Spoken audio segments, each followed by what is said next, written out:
Yeah, this is becoming a problem. Stick around and we'll get right to it. Hey, welcome back guys. Jason, KM4ACK. Today, let's spend a few minutes talking about batteries, but maybe not in the capacity, yeah, pun intended, that you're thinking. So over the years, my battery collection has continued to grow. This was my first lithium iron phosphate battery, this Dakota Lithium 10 amp hour, still going strong today. I think I've had this thing for like seven-ish years now, and it'll still pull about 93% capacity. And that's the awesome thing about lithium iron phosphate batteries. The other good thing about them is the prices just keep coming down.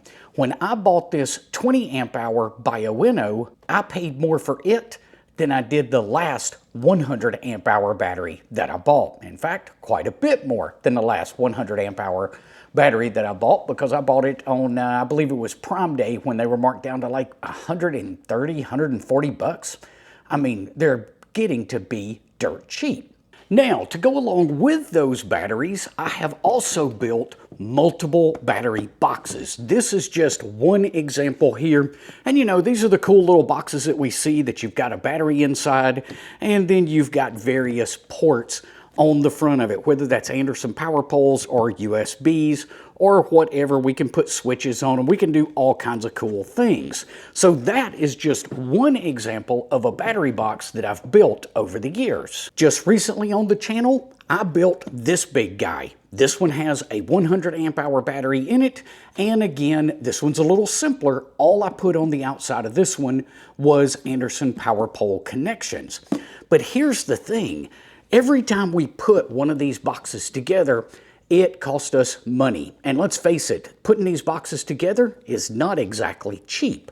You can easily throw 60, 70 bucks into one of these boxes, even if you're reusing some of your old parts from a previous build. Well, I got to thinking about that, and I want to approach batteries much the way I approach my go bag. I want these to be way more modular. So I came up with this little bitty box. This is an Apache, what is this, 1800 case that I found at Harbor Freight. This is the smallest in their Apache cases that they make. And to give you some sort of idea of just how small it is, there's my hand on the front of it. Here's the idea behind it. It's not a battery box at all.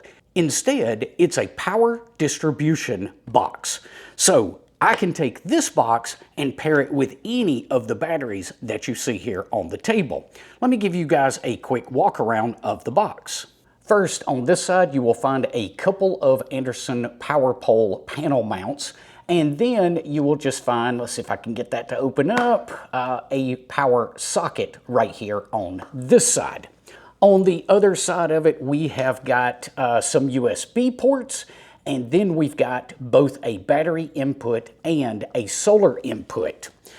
And by the way, while I'm thinking about it, those Anderson power pole panel connectors are pretty dang expensive if you buy them off of Amazon. I did print up a few extras of these, and I'm going to leave a link down in the description below where you can grab these a little bit cheaper in my web store. Now, what I did is, on the inside of this, I have included a 10 gauge wire that's the jumper between the power distribution box and whichever battery you choose to put it with. Included in this is a 40 amp fuse in line right here on this jumper cable. And you'll notice that I now have Anderson power poles on every single battery that I have. So that way I can pick up whichever battery I want and pair it with this box. Now, that 40 amp fuse will be a little bit overkill if you're going with a smaller battery like the 10 amp hour. You might want to put a smaller fuse in that, or else you run a risk of trying to draw too much out of this battery. This box is really designed to work with these big batteries, the 100 amp hour guys.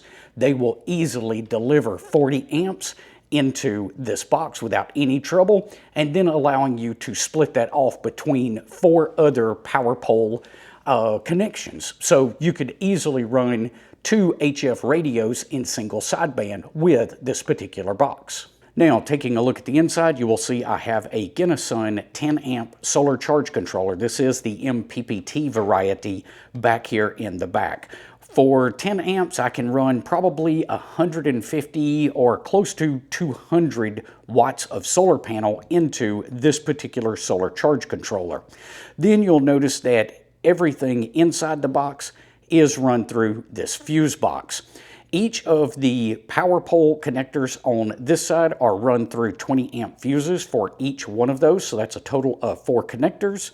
And then the power port and the USB ports both have 10 amp fuses for those. So each of those is on its own respective circuit, allowing you to get 10 amps out of either one of those, which should be plenty for the USB connection. It might be a little light depending on what you were trying to plug into that power port. And there's plenty of room left in the box to go ahead and just drop that jumper cable right there and close the thing back up, keeping it in a nice, neat little package. As usual, everything around here is an experiment, and that's no exception for this new little box. I'm going to be running this going into 2025, and I'll check back in with you guys either here in another video or maybe in the newsletter and give you a follow-up as to exactly how I'm enjoying using this system instead of building individual battery boxes. Now, I'm not going to give up the 2 battery boxes that I've already built. Those are going to stay in the rotation. Not only can I use this box with these batteries, I can also use this when we're in the RV. I can plug the connector between the house batteries on the RV, which is 200 amp hours of battery, into this distribution box, and then give me multiple outlets while we're out in the RV. If you found today's information helpful, be sure to give us a thumbs up before you head off. We will see you guys on the next one. Until then, 7-3.